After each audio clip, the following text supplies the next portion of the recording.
Hello, welcome to geopolitics ज्ञान। पिछले 10-12 दिन से इजराइल और हमास के बीच युद्ध चल रहा है, जिसमें दोनों साइड के लगभग 5000 लोग मारे जा चुके हैं। इजराइल लगातार हमले कर रहा है, वहीं हमास भी झुकने को तैयार नहीं है। इस सब में इजराइल और पैलेस्टाइन दोनों को भारी जान माल का नुकसान उठाना पड़ा है और ये नुकसान दिन पर दिन बढ़ भी रहा है और किसी को नहीं पता कि ये कब जाके रुकेगा। लेकिन यहाँ एक सवाल आता है कि इजराइल, पैलेस्टाइन, वेस्टर्न वर्ल्ड और अरब के देश, इन सबको इस युद्ध से फ़ायदा तो हो नहीं रहा है, नुकसान ही हो रहा है। तो फिर फ़ायदा किसे हो रहा है? दरअसल जब ये युद्ध ख़त्म होगा तो सिर्फ 2 ही देश फ़ायदे में होंगे, वो है रूस और ईरान। कैसे, चलिए देखते हैं। पहले हम देखते हैं कि ईरान कैसे फ़ायदे में है। पूरे मिडिल ईस्ट में ईरान ही अकेला देश है जो इजराइल का कट्टर दुश्मन है। ईरान का एक ही मकसद है इजराइल को ख़त्म करना और मिडिल ईस्ट में अमेरिकी प्रेजेंस को ख़त्म करना। लेकिन अरब देश उसके इस मकसद में रोड़ा है। वो कैसे? दरअसल ईरान चाहता है कि सारे अरब देश इजराइल और अमेरिका के खिलाफ ईरान का साथ दें, लेकिन ऐसा है नहीं। अरब देशों के अमेरिका से भी बहुत अच्छे संबंध हैं, लेकिन इजराइल के मामले में अरब देश भी अमेरिका के खिलाफ हो जाते हैं। तो यहाँ पर ईरान को अमेरिका के खिलाफ अरब देशों का फुल सपोर्ट मिल नहीं पाता। अब इस मामले में इस रीजन में चीन की भी एंट्री हो जाती है। चीन अपनी प्रेजेंस को लगातार मिडिल ईस्ट में बढ़ाने की कोशिश कर रहा है और जो अमेरिका चाहता नहीं है। वहीं चीन ने सऊदी अरब और ईरान में दोस्ती करा दी है। इसकी वजह से भी अमेरिका बहुत परेशान है, क्योंकि मिडिल ईस्ट में 3 दुश्मनी जग जाहिर है। सऊदी और इजराइल की दुश्मनी, ईरान और सऊदी की दुश्मनी और ईरान और इजराइल की दुश्मनी। तो यहाँ पर चीन ने ईरान और सऊदी अरब की दोस्ती करा दी, जिससे यहाँ सिर्फ 2 दुश्मनी बची। और इसमें अगर सऊदी अरब और ईरान साथ आते हैं तो दोनों का दुश्मन एक ही है, इजराइल। तो अमेरिका ऐसा बिल्कुल नहीं चाहता कि सऊदी अरब और ईरान एक हो जाएं और चीन को यहाँ पर अपनी प्रेजेंस बढ़ाने का मौका मिल जाए।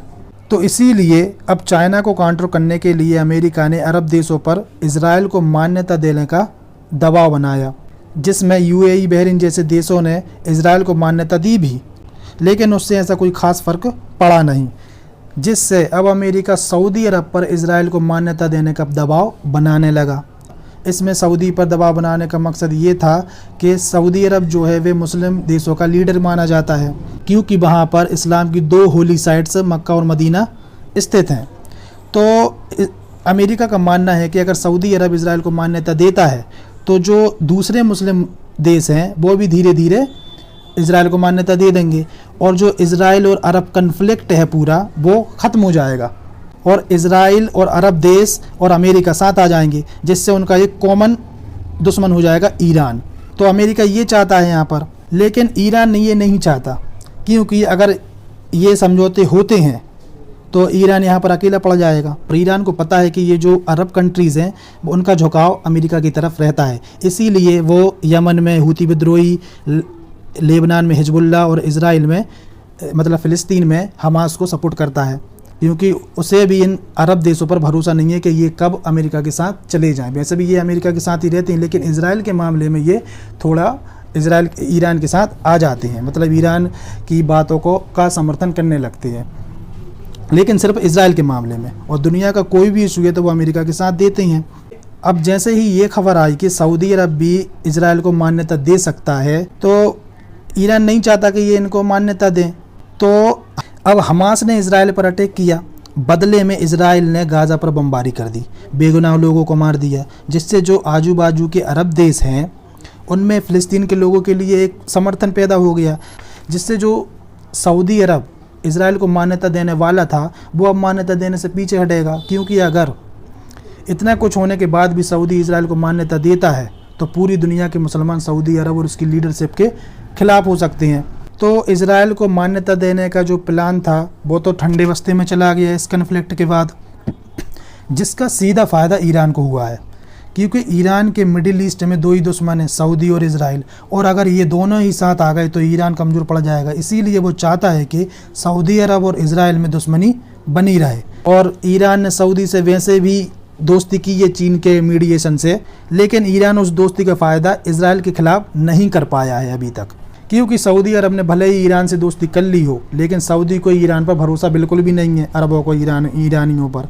तो यहाँ पर सऊदी को इजराइल के पास जाने से रोकना ईरान का मकसद था, जिसमें वो कामयाब होता दिख रहा है। ये तो था ईरान का फ़ायदा।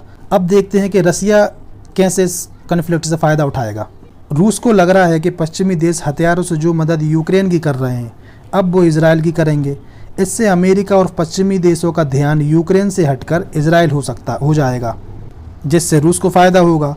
वैसे भी रूस के राष्ट्रपति व्लादिमीर पुतिन कह चुके हैं कि पश्चिमी देश यूक्रेन को हथियारों की मदद देकर बचाए हुए हैं अभी तक। अगर ये मदद रुकती है तो रूस एक हफ्ते में यूक्रेन जंग को ख़त्म कर देगा, क्योंकि यूक्रेन के पास सिर्फ एक हफ्ते तक का हथियारों का स्टॉक है। इसके अलावा इजराइल हमास कन्फ्लिक्ट से तेल की कीमतें भी बढ़ सकती हैं, जिसका सीधा फ़ायदा रूस को उठाएगा।